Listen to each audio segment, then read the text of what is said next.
नमस्कार दर्शक देख रहे हैं आप। मैं हूं अमित कुमार। झारखंड में लगातार जेएसएससी का मुद्दा गर्म होता जा रहा है और साथ में कह लें तो झारखंड हाईकोर्ट ने भी अब इस पे स्टे ऑर्डर जारी कर दिया है, क्योंकि पहले परीक्षा होती है, उसके बाद उसमें कदाचार होता है और कदाचार के बाद परीक्षा परिणाम होते हैं, फिर डीवी लिस्ट भी निकाला जाता है और छात्रों का सर्टिफिकेट भी वेरिफिकेशन किया जाता है, जिसको लेकर लगातार जेएसएससी के छात्र आंदोलन करते नजर आए। तो आंदोलन के बाद अब झारखंड हाईकोर्ट ने संज्ञान लिया कि झारखंड हाईकोर्ट अब इस पे स्टे का काम कर रही है। तो अब स्टे लग चुका है और अब झारखंड सरकार के पदाधिकारियों की तरफ से अब जेएसएससी छात्रों को बुलाया गया है और उनसे अब सीधी वार्ता होने वाली है और वार्ता अभी फिलहाल चल भी रही है। तो हम सीधा जानने की कोशिश करेंगे कि आज जेएसएससी के जो छात्र हैं, परीक्षार्थी हैं, उनको बुलाया गया है, क्या है, क्यों फोन आया था। जब 17 तारीख को माननीय उच्च न्यायालय के द्वारा जब फैसला आया एक परीक्षा पे रोक लगाने का, रिजल्ट पे रोक लगाने का, उसके बाद प्रशासन एक्शन में आई। हम लोग 29 सितंबर को एक एफआईआर किए थे। राजेश प्रसाद के नाम से एक एफआईआर किया गया था, ऑनलाइन एफआईआर किया गया था और उसकी रिसीविंग हम लोग एसपी के ऑफिस में और डीसी के ऑफिस में भी दिए थे।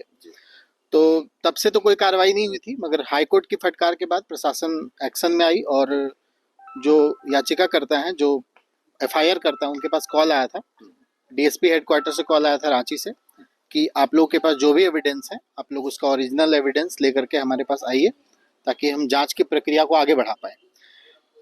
जैसा कि आप सभी को पता होगा कि अगली सुनवाई जो हाईकोर्ट में है वो 22 जनवरी को है। तो 22 जनवरी से पहले कहा गया है इन लोगों को जांच करने के लिए।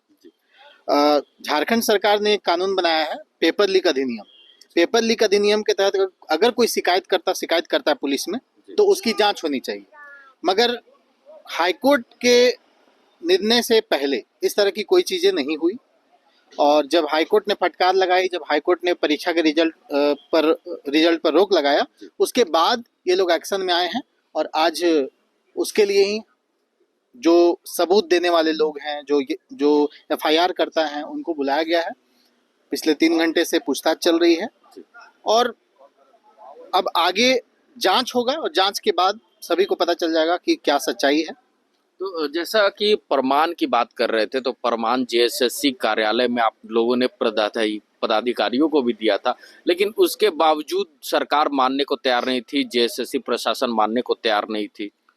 जेएसएससी ने खुद ही परीक्षा लिया था, तो वो नहीं मान रही थी कि हमसे कोई गलती हुई है। वो बार बार ये हवाला दे रहे थे हम बहुत अच्छा नियम बनाए हैं, बहुत अच्छी एसओपी बनाए हैं। मगर जेएसएससी के ऑफिस में जब हम लोग गए थे एविडेंस लेकर के, एविडेंस की कॉपी लेकर के, साथ में हम लोग ओरिजिनल भी लेके गए थे दिखाने के लिए, मगर पहले दिन से उनका बॉडी लैंग्वेज था कि वो स्वीकार करने के लिए तैयार नहीं थे। ठीक है, और पहले दिन से उन्होंने कहा था कि हम जांच के प्राधिकार नहीं है, और वही बात सच भी हुआ। हम लोग अगर वो जांच के प्राधिकार नहीं है तो हम उनको ओरिजिनल एविडेंस कैसे दे सकते थे? ओरिजिनल एविडेंस के साथ छेड़छाड़ की जा सकती थी। अंततः कोर्ट में भी वही हुआ। कोर्ट में भी जब वो अपनी रिपोर्ट सबमिट की है जांच की, तो कोर्ट ने फटकार लगाई कि आपको किसने अधिकार दे दिया जांच करने का। तो वही चीजें हुई जो हम लोग बोल रहे थे कि उनको जांच का, टेक्निकल चीजों में जांच करने का अधिकार जेएसएससी को कहाँ से है? ये पुलिस प्रशासन कर सकती है, पुलिस प्रशासन के पास फॉरेंसिक होती है, वो सब कर सकती है। तो जब पुलिस प्रशासन ओरिजिनल एविडेंस मांगी है जांच करने के लिए, तो हम लोग देने आए हैं। अभी उसी के लिए हम लोग 3-4 घंटे से यहाँ पे हैं। आज क्या लग रहा है सर, आज क्या होगा, आपसे जानना चाहेंगे। जैसा कि सबको बुलाया गया है, अब प्रूफ लेकर के, और जिन्होंने एफआईआर किया उनको बुलाया गया है और अंदर अभी बातचीत चल रही है। और हमें तो शुरू से ही उम्मीद है कि हमारी जो मांग है या हमारा जो आरोप है जेएसएससी के ऊपर, वो निराधार आरोप नहीं है, क्योंकि हमारे पास जो प्रूफ है वो ऑथेंटिक है। और हम तो लगातार ये कह रहे थे कि भाई आप अपने, हालांकि जेएसएससी को तो ये अधिकार है नहीं, लेकिन हमें प्रशासन के ऊपर पूरा भरोसा है और हम तो बार बार यही डिमांड कर रहे थे कि हमारे पास जो प्रूफ है, जो सबूत है, उसकी सही तरीके से जांच की जाए। कोर्ट के द्वारा